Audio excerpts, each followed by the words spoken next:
And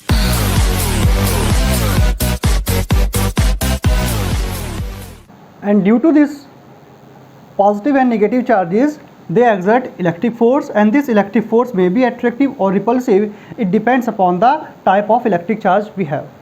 Okay, dear students, now the unit of electric charge is coulomb.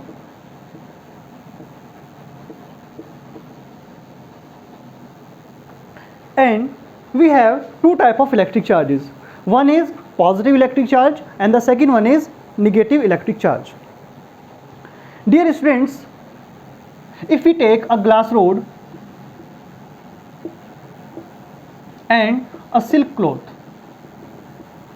and when these two articles rubbed against each other, then this glass rod will acquire positive charge and this silk cloth will acquire equal amount negative charges. Why this happen? Because due to the friction there is some frictional electricity. Friction की वजह से एक heat generate होती है, वो heat electrons को मिलती है और वो इलेक्ट्रॉन्स एक्साइटेड होकर एक बॉडी से दूसरी बॉडी में ट्रांसफ़र हो जाते हैं. जहाँ से इलेक्ट्रॉन निकलते हैं वहाँ पर पॉजिटिव चार्ज आ जाता है और जहाँ पर इलेक्ट्रॉन जाते हैं वहाँ पर नेगेटिव चार्ज आ जाता है. And due to the mass of the electron that is 9.1 into 10⁻31 kilogram, जिस बॉडी के ऊपर इलेक्ट्रॉन्स आते हैं उसका मास स्लाइटली इंक्रीज़ कर जाता है और जहाँ से इलेक्ट्रॉन लीव करते हैं उसका मास स्लाइटली डिक्रीज़ कर जाता है. Okay, now very first property is that electric charges are additive in nature.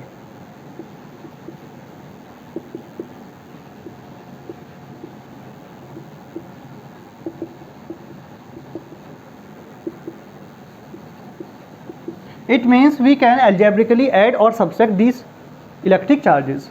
Why? Because electric charge Q is a scalar quantity and scalar quantity has only magnitude, and what we mean by magnitude? Only numerical value.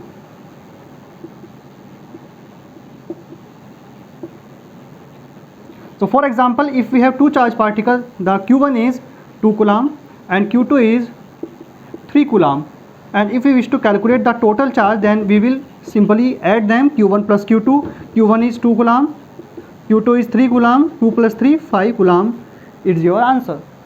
So electric charges are algebraically additive in nature. The second point is electric charges are conservative in nature. It means A body से B body पर जब electrons transfer होते हैं, so the total number of electric charges रहते हैं वो conserve रहते हैं.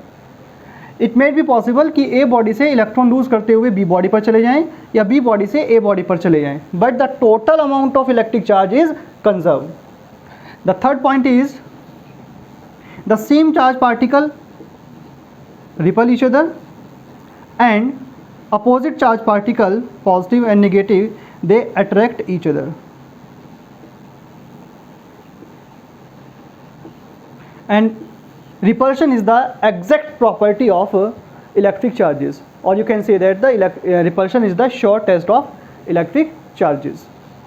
Now the very important point number 4 is that electric charge is quantized. Quantized का means fix होता है, और fix means इसका मतलब कुछ आप इस तरह समझिए कि Q is equals to NE एक फॉर्मूला है where E is equals to 1.6 into 10⁻⁻19 coulomb. Okay, और N की वैल्यू स्टार्ट होती है 1, 2, 3, 4, 5 and so on. If we just put N is equals to 1 here, then we will get Q1 is equals to 1.6 into 10⁻⁻19 coulomb.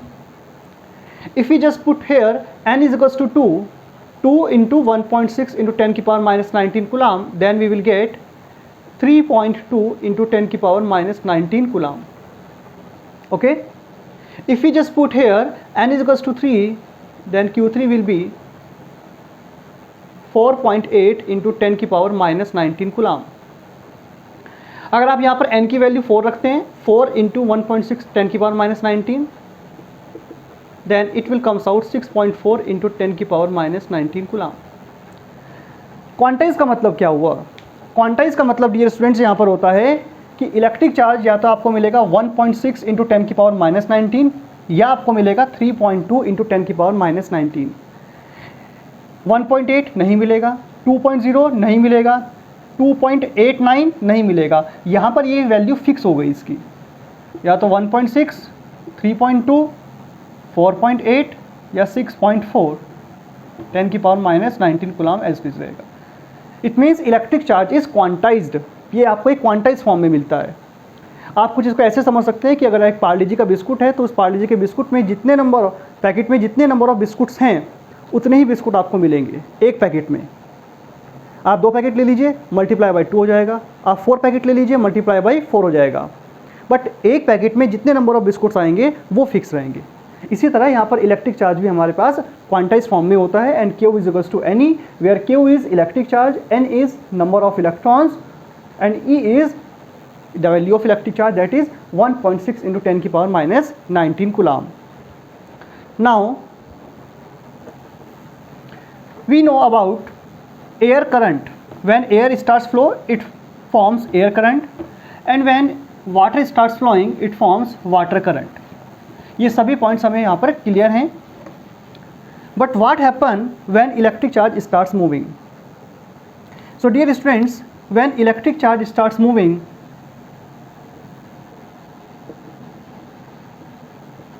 when electric charge Q starts moving, it forms an electric current. For example, if we just take a bulb, a simple battery, a key and a resistor. Resistor को हम आपको बाद में बताएंगे। So dear students, as soon as जैसे ही आप यहाँ पर इस की को इंसर्ट करते हैं ये बल्ब ग्लो करने लगता है और इलेक्ट्रिक करंट जनरेट होती है I positive terminal to negative terminal. If we just off this key, अगर आप इस की को हटा दें तो ये इलेक्ट्रिक बल्ब बंद हो जाता है। So what is the function of this switch? This switch provides a link between bulb and electric battery. Okay? Then what is this setup called? This setup is called electric circuit. What do we mean by electric circuit? Electric circuit is the continuous and closed path for an electric current. ये एक continuous और closed path होता है। दो word यहाँ पर use किए जाएंगे, continuous होता है और क्लोज्ड पाथ होता है। अगर आप बीच में से इसको यहाँ पर तोड़ दें, वायर सपोज टूट जाए तो क्या होगा?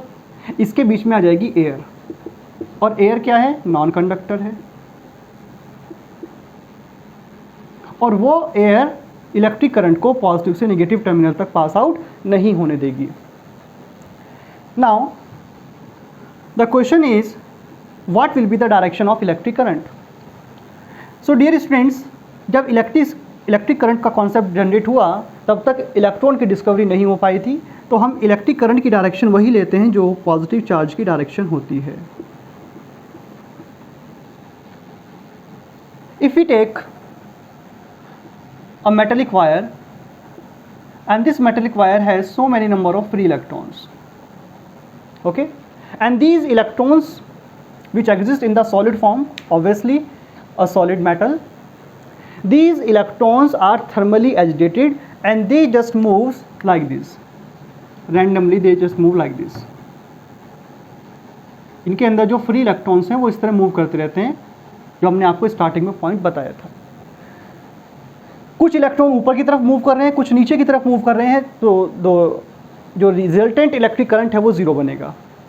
But as soon as we connect this metallic wire with a battery and a key, और जैसे ही आप इस की को इंसर्ट करते हैं, this terminal becomes negatively charged और ये पॉजिटिव वाला बन जाता है पॉजिटिवली चार्ज्ड। बैटरी के कनेक्ट करते ही ये दोनों टर्मिनल पॉजिटिव और नेगेटिव जनरेट हो जाते हैं।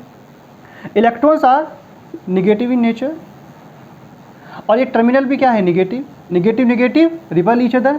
सो ये वाला टर्मिनल जितने भी इलेक्ट्रॉन्स हैं उनको रिपल करेगा और ये वाला टर्मिनल पॉजिटिव है, ये सारे इलेक्ट्रॉन्स को अपनी तरफ अट्रैक्ट करेगा। सो आप क्या कहेंगे? कि all electrons starts moving from negative terminal to positive terminal. All electrons starts moving from negative terminal to positive terminal. Okay, और जैसे ही ये इलेक्ट्रॉन्स मूव करते हैं, इलेक्ट्रॉन के मोशन से इलेक्ट्रिक करंट जनरेट हो जाती है। So the formula of the electric current will be I = Q/T। The rate of flow of electric charges from one terminal to another terminal in a continuous and closed path is called electric current. And the direction of electric current is the direction of positive charge. और आप कह सकते हैं कि जिस direction में electron move करते हैं, electrons are moving in this direction, तो electrons are moving in this direction, तो इलेक्ट्रिक करंट की डायरेक्शन इसके जस्ट अपोजिट होती है, पॉजिटिव टू नेगेटिव टर्मिनल होती है। इलेक्ट्रिक करंट की यूनिट की बात करें तो इलेक्ट्रिक करंट की यूनिट होती है, फॉर्मूला ध्यान से देखिए, I = Q/T। इलेक्ट्रिक चार्ज का यूनिट होती है कूलाम, टाइम की होती है सेकेंड, तो आप यहाँ पर कहते हैं coulomb per second.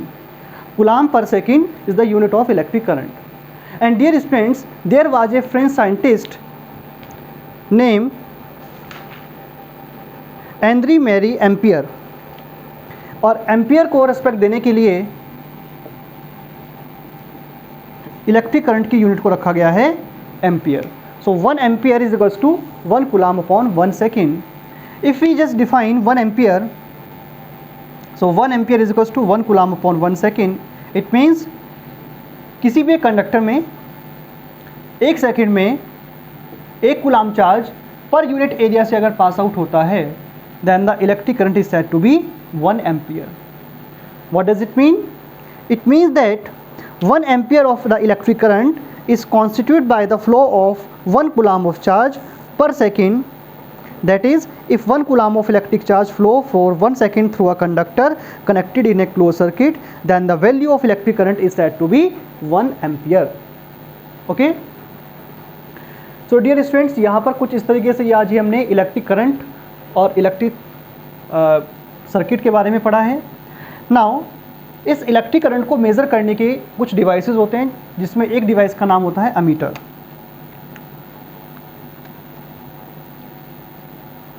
The device which is used to measure electric current is called ammeter. Ammeter के बारे में आपको यहाँ पे पता होना चाहिए कि अमीटर हमेशा सीरीज़ में लगाया जाएगा, इसका लो रेजिस्टेंस होगा ताकि ये maximum amount of electric current को मेज़र कर सके। और एक डिवाइस होता है जो इलेक्ट्रिक करंट की डायरेक्शन को बताता है, that is called galvanometer. Ammeter का साइन कुछ ये रहेगा, पॉजिटिव टर्मिनल को बैटरी के पॉजिटिव से कनेक्ट करेंगे और नेगेटिव टर्मिनल को बैटरी के नेगेटिव से कनेक्ट करेंगे, कुछ इस तरह। ओके, और एक होता है गैल्वेनोमीटर। ये गैल्वेनोमीटर क्या बताता है? इलेक्ट्रिक करंट की डायरेक्शन को बताता है कि whether the direction of electric current is clockwise और anti clockwise. So I hope आज आपको ये इलेक्ट्रिक करंट का कुछ टॉपिक समझ में आया होगा। अगर अभी तक आपने हमारा चैनल सब्सक्राइब नहीं किया है तो आप हमारा चैनल सब्सक्राइब कीजिए, और अगर आपके कोई भी क्वेश्चंस हैं इस टॉपिक से रिलेटेड तो आप अपने कमेंट बॉक्स में पूछ सकते हैं। Thank you so much, have a good day.